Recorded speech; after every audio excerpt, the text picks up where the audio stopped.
Hi, welcome to Sufra's World. My name is Sufra, and this is my world. And today we're going to have another edition of Writers Behaving Badly.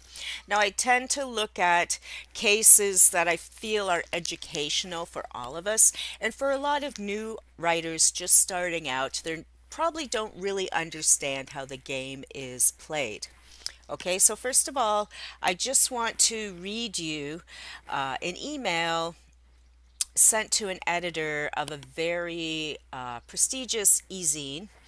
The editor works for free. She runs this e-zine out of the goodness of her heart, but it really is one of the most popular horror e-zines. She gets tons of traffic, and anyone published in her e-zine definitely has many eyes looking upon their work. You really want to be published with her. I'm not going to name the e-zine, the editor, or the author, but those of you in horror know exactly what I'm talking about because there's like almost 100 comments on this thread, Facebook. When I commented, there's only about 40, and then I was watching The Shining and doing some housework and stuff.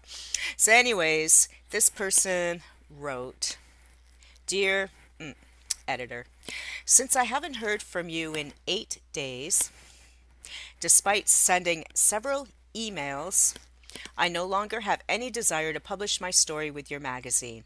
It takes literally seconds to respond to an email. Obviously, you have no interest. Thank you anyway, writer. Okay, so those of you just starting out in the biz, common traditional practice when you are just sending submissions without being asked, you're just cold calling, as they call it, you wait. When I first started being a writer, there was no internet. So waiting really was waiting because you would type up your story on a typewriter and it had to be perfect, you know. So sometimes you'd have to type it 2 or 3 times to get all those typos out because most people didn't really accept the whiteout stuff. They want a clean manuscript. So right away, there's a difference because these days it's so easy on computer. Then you had to get an envelope and a stamp, mail it, and hope for the best. And you also had to include an envelope with a stamp if you wanted the writer to, the editor or publisher to write back to you. And for in my case, I live in Canada, so if I'm submitting to the U.S., I had to get a whole truckload of U.S. stamps or IRC coupons to set up those self-addressed stamped envelopes. And then you waited. And you waited. Sometimes you'd wait a few months, sometimes you'd wait a few years for responses to see if your story has been accepted or rejected. Now we have the internet. However, humans haven't changed that much. Editors have lives, publishers have lives, and with regard to this specific magazine, even though it's very popular, very well known, and very prestigious to be published in it, the editor works for free, meaning she has a day job, she has a life, family, and so on, and she does this as a passion and works very hard at it and has forever. And I know her in real life, and a wonderful person who loves horror. That's why she does this, because she loves it. And people love to be published in her e-zine because they know they're going to have many eyes on their work, and it's a very cool thing to have. So these days, I believe the rule of thumb to wait for a story to be looked over or checked out, or to wait for a response, I'm hearing 3 months is kind of normal for me. At this point in my career, I tend to only write stories for people who ask me, and even then, in my latest case, I've waited over a year from an invite to hear if the person's going to buy my story or not. And I finally heard that yes, they like my story and they're going to use it. And then it'll be another year or two before that story ever comes out, because that's the nature of publishing. Publishing is very slow, even if you have the magic of the internet, because it's still people running it and still people having lives and dealing with thousands of submissions. Because I'm sure back in the day when we had to type, that already cuts out a lot of population because not everyone has the patience to type perfect things. And then the patience of having to wait for the mail and so on. It took, to be a writer back in the day, it was kind of masochistic. and you went on with your life and had your job and had your life, and and the main thing you can do, which is what most of us old school writers did, was you just keep writing. You write, send, write, send, write, send, and at some point you start getting stuff back, yeses and nos, and if you get a rejection, you send it out again, and so on. And that's still how it all works, only now we have internet. So I think the new generations, the younger generations who have never known a life without internet, expect instant gratification. They definitely expect things to happen quickly. Yet publishing is still an art. It still takes time to curate each issue of a magazine, whether it's coming out weekly, monthly, yearly. It takes time to organize things, connect with things, dealing with artists, illustrators, advertisers, and so on. So to expect a response in an hour or two or a day or two is ridiculous. It happens, and I know lots of writers who say, yeah, oh my God, you'll see on Facebook, I sent in a story, I got an acceptance an hour later. That's very rare. Obviously, that person had perfect timing to send the story. The editor just happened to be at their desk and had time to read their story and went, oh, wow, this is great, and sent it back. But that is not usually the reality. And so if you want to be a published author, you got to play nice. You got to play by the rules, and you do not bother editors. I think maybe 5 times in my entire 20 career as a writer have I ever written or messaged or emailed an editor asking if they've had time to see my work yet. Maybe 5 times ever, because it's like they'll get to me when they get to me. I'm not special. They have submissions like this, and especially these days when everyone thinks they're a writer and everyone can go clickety clack on the keyboard and everyone can press send, these editors have more work than ever cut out for them to comb through amateur ridiculous stories and find the really good ones. Or maybe they think there's some stories that have potential and they're willing to work for free to help the author bring the story up to the quality for publication, because the editor has, they read so much stuff. They have an eye for, who actually just needs a little bit of help, and they could actually be a really good author. They just are beginning, so they just need some fine tuning. And then even people like me who've published forever, I still get editorial notes and fine tuning and stuff on my work. And that's just how it goes. And you should be proud and happy if an editor wants to work with you to make your work better, because you want your best face to the world. This is why we wear makeup. We want the best face to the world. So I just want to kind of go through this. So this person, dear editor, they use the real name.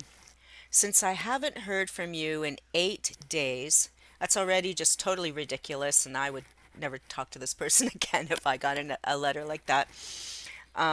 Despite sending several emails, I don't even know what's this person. This person must be high or something, because you never bother an editor. You want the editor to buy your story.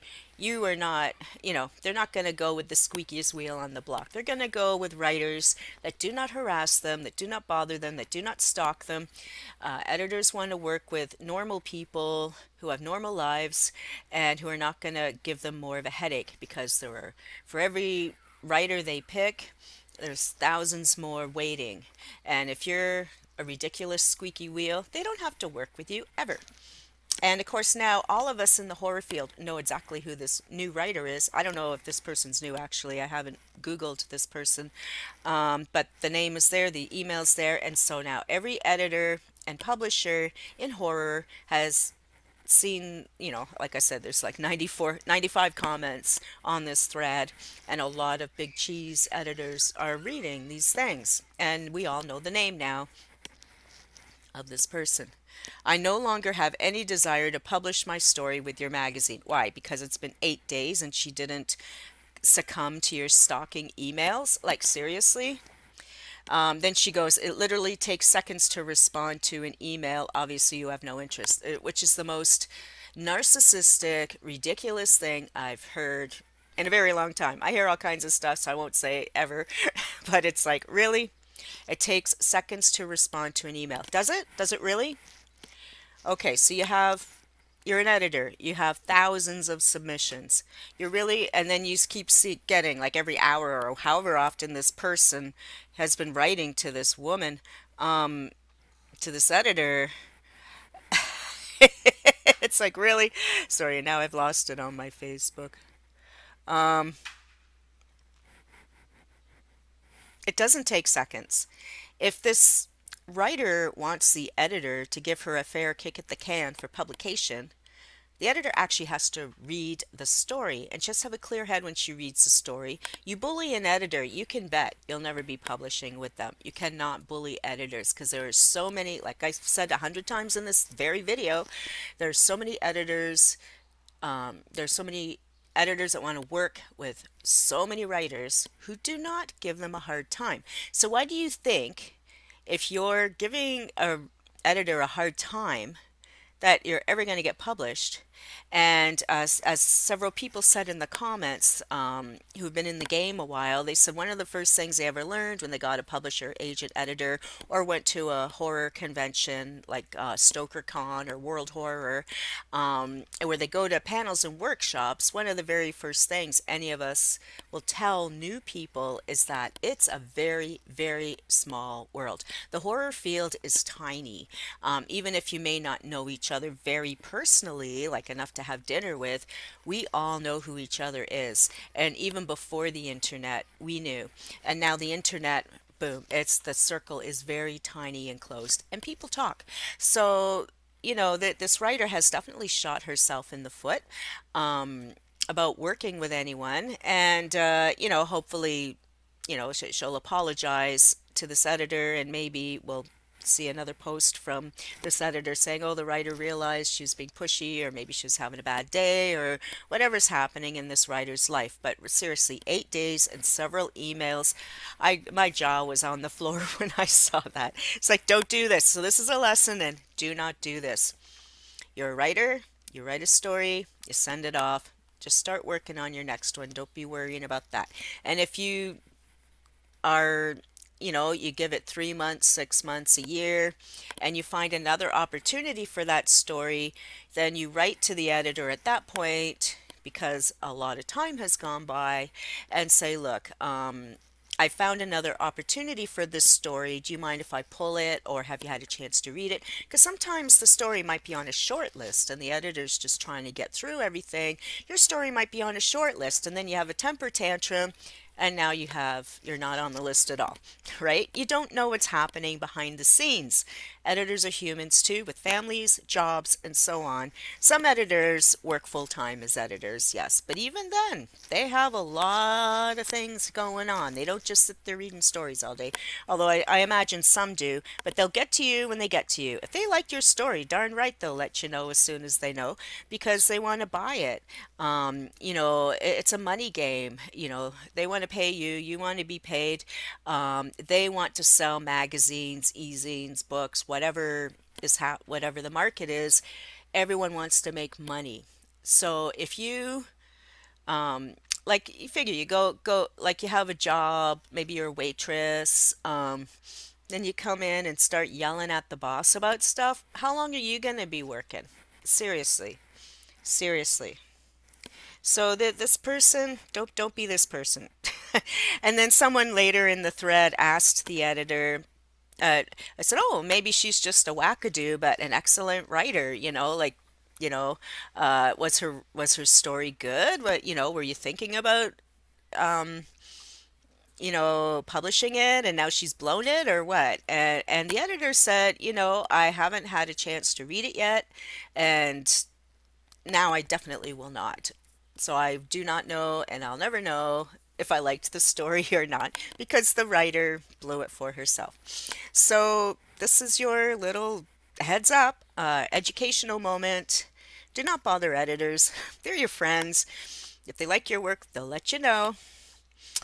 You know, there's the odd time that stories get lost. So that's why, you know, if you give it a month or two, and just peek in and say, hey, and making sure that you actually did receive my story, because you know the odd time your email may be lost, or your mail, if you sent it physically in the mail, it may be lost.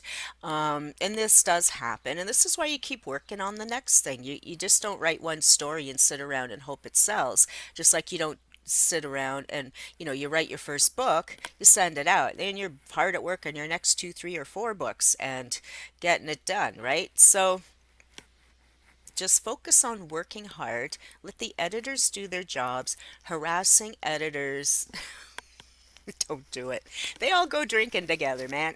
It doesn't matter if one's in Australia, one's in the States, and one's in England. When there's a Stoker Con, they're all in the same room telling their tales from the slush pile. And they'll tell them on panels too. I won't be surprised to hear this story on a panel next year at Stoker Con. So please, just common sense, people. Common sense.